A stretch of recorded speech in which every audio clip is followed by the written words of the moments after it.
তুই কেমন আছিস সুবর্ণ? কেমন আছিস তুই?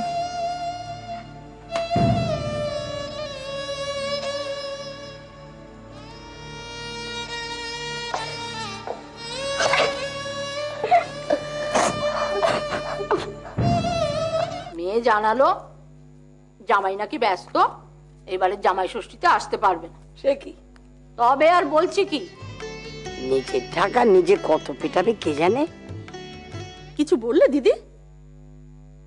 না না, কি বলবো, কিচ্ছু বলিনি। খেলো। তা দিদি তোমার জামাইরা সব?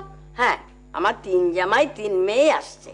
জানোই তো বাপু, দিদির মেজো ছেলের কপালটাই খারাপ। প্রথম জামাই ষষ্ঠী, শাওরির পাত্তাই নেই। নেই তো নেই, তাতে কার কি? বাপ তো তার নিয়ম ঠিকই রক্ষা করেছে, বিরাট তত্ত্ব পাঠিয়েছে।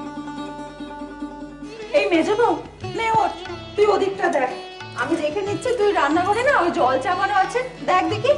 না না, আমি সব করে নিচ্ছি, তুমি বসো, আমি সব দেখে নেব। একেবারে পাকা গিলি হয়ে উঠেছিস।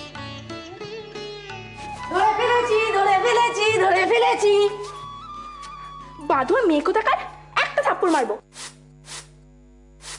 দেখে ছুটতে পারিস না, নুমান মেয়ে। বারে, আমি কি তুমি ইচ্ছে করে পড়েছি নাকি? আমার তো খেলতে খেলতে পড়ে গেছি। এই তোরা কি করছিস বলতো? এখন খেলার সময়? তখন থেকে আনাজ কেটেই যাচ্ছিস। আজকে বিকেলের আগে হাড়ি চলবে না মনে হচ্ছে। এই মেজো বউ, যা রান্নাঘরে ডালটা দেখ তো। মা, তুমি আবার নিচে এলে কেন? তুমি ঘরে যাও। তোমার বলি, আমরা আজকে সবকিছু করে নেব, দেখবে সময় মতো ঠিক হয়ে যাবে। আচ্ছা, জামাইদের দিকে তো কারো নজরই নেই দেখছি। তেষ্টাই তো তাদের গলা শুকিয়ে গেল, চা দে আর একবার করে। কি কাণ্ড বলো দেখি। আচ্ছা তোরা কি করছিস বলতো? হ্যাঁ, বাবা জীবন দে, চা দিয়ে আগে। পাঠাচ্ছে বাবা, পাঠাচ্ছে। দে দে, তাড়াতাড়ি দে।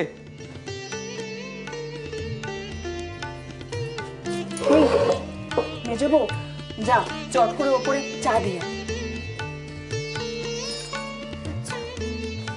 মায়ের শরীরটা ভালো নেই দিদি, তাই তো এবার আর নেমন্তন্ন করতে পারলো না। তা ভালো, উনি ভালোই করেছেন। শরীর খারাপ হলে কি আর করা যাবে বল? সে হবে কোন, সামনে বছর একেবারে ছেলে কোলে নিয়ে জামাই ষষ্ঠী করবে। দিদি জানিস, দিদি জানিস, বৌদি তুমিও তো আছো।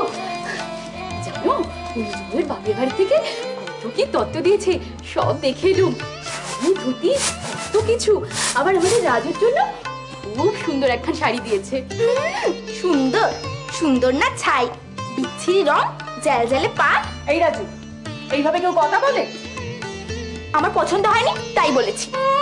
তোর কবে কোন জিনিসটা পছন্দ হয় শুনি? হ্যাঁ রে বড় বউ। হ্যাঁ দিদি। এত এলাহি ব্যাপার করলো কেন বড়দা? এত খরচ খরচা? না না দিদি, উনি তো একা কিছু করেননি, মেজো ঠাকুরপো এবারে অর্ধেক খরচা দিয়েছে। শুনলি রে, আমাদের পেবো নাকি খরচ খরচা দিয়েছে? বলো কি বৌদি, আমাদের মেয়েদের হাত থেকে টাকা গড়লো?